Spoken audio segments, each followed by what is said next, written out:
problem with this, all that you said is, where does the leader come from? The people. Who becomes the leader? You see, we are in a place where we idealize people, and most of the time it turns out wrongly, and also because we don't really know the people we idealize. So we put them in a certain position.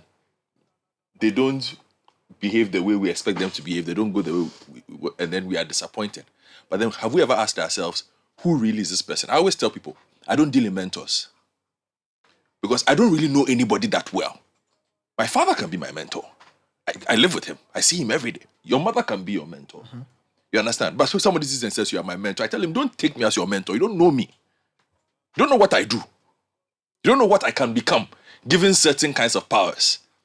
So the fact that I sit on radio and I talk and I sound intelligent and then I sound like, oh, I love Ghana, does not mean that if you put me in a certain position, I would display the tendencies that you see. It takes a lot more. But we live in a place where we are so enamored with the superficial. We are so enamored. Look, the way it is so easy to convince the general Ghanaian populace about how good a person is, how handsome the person is, how beautiful the person is. And so this person is who is going to save us. Sometimes I go on social media and I check out, like, we're in primary season, you know, and you see some of the things people say about some of the candidates. And I'm like, how well do you know these people? I don't know them that well, but at least as a journalist, I spend a lot of time following some of these people around. You have better appreciation. Yes, you might have a better appreciation. Like, what questions do you ask the people you want to lead you? Is it that, so the person has a Land Cruiser, that's it? That is your requirement for who the person who should lead you is? And we have struggled to make it because most of the time, that is just what it is. The people who lead us, or we want to lead us, are the people we look at quietly and say, oh, but we are superficial. We never ask, where has he done it before? How well did he do it there? What's his track record? We never really ask those questions. Okay? So we are locked up in this never-ending cycle. And Sky raised a beautiful issue about square pegs in round holes. It ends there. You see? Because we've heard of certain people, oh, this guy, he's some solid guy. Yeah, he's a solid guy. He's a solid guy. Solid guy.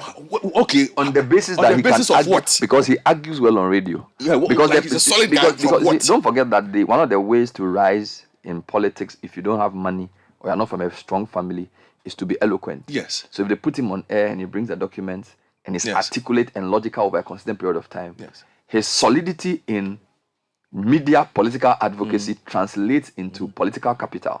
So he will obviously get a position in government. Maybe he doesn't even have values. Maybe he's not even honest. On a personal level, yes, I tend to be very irreverential of people, especially politicians. Yes. I, as a matter of principle, set out to be disrespectful of politicians. Yes, and I like it. Was a minister. And I said no, but I even set out from when I was a sports journalist. Nobody can come and bluff you. You started as the defense minister, so nobody can. So it's part of your prempe arrogance. But I forgive you. Go on. No, but even as a sports journalist, Nathan will tell you there are a lot of Black Stars players who used to tell me that Akoto Boafo, not because I was actually disrespectful. No, but because you wouldn't see them in godlike. Yeah, I'm not going to sit down and have that kind of conversation with you. You must earn the right to be held in a certain light. And it came across as disrespect. For a lot of Ghanaian society, that is what it looks like. Oh, but this person is, why are you talking to this person? So this is why you are saying that the society is superficial. So we don't probe beyond the outward. And a lot of the people we idolize, they are glassy. Yes. When you pierce a bit, when you push a bit, you realize they'll crack. There's nothing there. A lot of times, we've had several times where there are people that you've read about, you hear things about, and they come for interviews. And even us as journalists, we are sitting in the place and we're asking ourselves, Charlie, what's happening here? And it's even happened here before. I remember, I won't mention him, but a couple of decades ago, decades, I'm not mentioning them, I'm just saying, somebody came to sit here, not in high regard. The person's career has not recovered. Yeah, but you can also say that a person, there's more to a person than just performance in an interview. No, it's not just that. So maybe that also superficial. Oh, that's true. Because somebody can be a person of substance, good leadership track record and just not do well in interviews. No, but what we've done. So we should also have that balance. Yes, I understand that. But they can have a bad day. Maybe that day their husband didn't treat them well. Maybe they didn't work. Their wife didn't talk to them, so they conf. But what we've been able to do, and what the system has done, is to create a generation of lightweight personalities who we've created. I want to ask you another question on this.